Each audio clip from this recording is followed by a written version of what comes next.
Service in Milwaukee-Sullivan has issued a severe thunderstorm warning for eastern Iowa County in south-central Wisconsin, southern Columbia County in south-central Wisconsin, Dane County in south-central Wisconsin, Sauk County in south-central Wisconsin, until 1:30 p.m.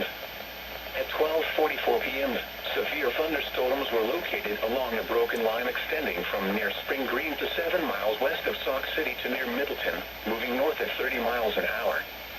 Hazard, 60 miles an hour wind gusts and quarter-size hail. Source, radar indicated. Impact, hail damage to vehicles is expected. Expect wind damage to roofs, siding, and trees.